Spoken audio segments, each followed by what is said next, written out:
And another full video tutorial. Akala nyo siguro real short video tutorial, pero meron tayong real short video tutorial about dito sa Tecno Spark 6 Go. How to disassembly and broken LCD screen, how to replace and how to pull disassembly. At syempre yung helping tips na ibibigay natin para sa mga newbie, except to sa mga master SQs. Sa mga master technician, hindi po ako master technician at hindi po tayo pepeng malupit na technician, kundi isa po tayong pambansang batugan. Kaya yung ating full video tutorial at reels video tutorial, para lang naman yan sa mga basic at syempre sa mga newbie. Yun lang yung binibigay natin. At kung makakatulong tayo yung ating video tutorial, mas maigi para magkaroon kayo ng panibagong idea or kaya ma-explore ninyo yung inyong isip para sa mga ganitong gadget o kaya sa mga cellphone or sa mga gustong mag-try na maging cellphone technician, kung paano yung unang pagre-repair. Madali lang naman talaga. Maradali ang pagbabaklas at siyempre ang pagkapalit ng LCD screen, pero depende pa rin. Except kailangan ninyo ng mga tools at siyempre yung gabay din na tama at angkop sa mga idea, lalo na sa mga baguhan. At ito muli ang inyong lingkod, pambansang batugan. And first step ng ating full video tutorial, ulitin ko, full video tutorial is kailangan muna ninyong i-prepare yung mga basic at common tools. Ano ba yung mga basic and common tools na ginagamit natin madalas dyan? At syempre, nandiyan yung, kung nakadikit pa, kung walang heat gun, yung iba gumagamit ng talaga ng mga improvised na metal spudger, yung pagtanggal. Pero kung basag na is mas madali ng baklasin yan, dahil wala ka nang iingatan, dahil basag na, as in basag na, kailangan mo lang i-remove.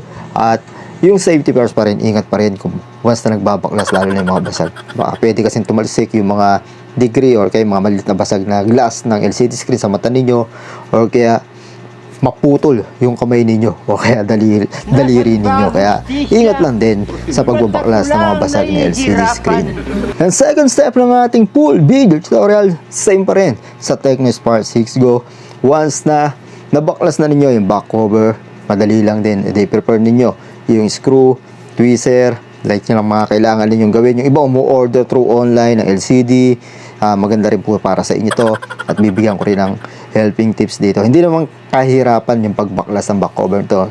Kailangan lang ninyong i-remove yung back cover niya, and syempre bago nyo matanggal yung motherboard, yung battery, also kailangan nyo i-remove yung mga screw lahat ng screw. Yun lang naman, at madali lang naman mag-remove ng screw. And third step ng ating full video tutorial, same pa rin tayo sa Tecno Spark 6 Go. Yung about naman dun sa sobrang kapit or kaya yung bago pa lang, hindi pa siya nababaklas, yan medyo mahirap pong baklasin po talaga yan. Ngayon, kung meron kayong mga heat gun o kaya hair blower, pwede nyo muna yung i-remove niyo yung back cover, yung screw, yung motherboard, at syempre iingatan nyo yung motherboard once na i-remove niyo yan. Then gamitan niyo ng heat gun or kaya ng hair blower para madali niyong ma-remove yung basag na LCD screen, or kaya kahit hindi pa basag yan, kasi yung mga hindi pa nababaklas or kaya hindi pa napapalitan na LCD screen is mahirap po talagang i-remove yan dahil sobrang kapit ng mga dual adhesive tape niyan, dahil original yung dual adhesive tape niyan. Pero yung iba kasi once na napalitan na, medyo madali na yung, lalo kung yung nakalagay is T7000 at B7000.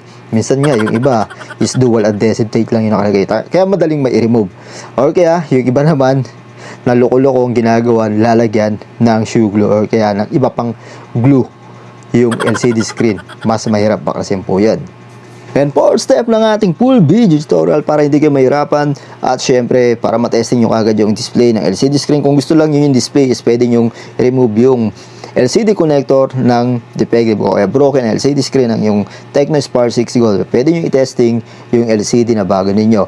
Pero kung gusto nyo matesting lang lahat kasama yung charging, is need mong i-remove lahat ng LCD na basag or kaya yung broken LCD ng iyong Tecno Spark 6 Go para matesting mo rin yung charging ng Tecno Spark 6 Go. Dahil minsan pagka may defective yung LCD screen is hindi gumagana yung charging. Experience ko rin din yan, kaya binigay ko lang sa inyo yung helping tips kung bakit kailangan, napakalaga na matesting ninyo maigi yung inyong bagong LCD screen. At sa lahat ng ating mga followers, syempre subscribers na sa mga repipips natin, at syempre sa mga fans na mga pambansang batugan. Huwag niyong kalimutan mag-comment, like, and share. At thank you so much.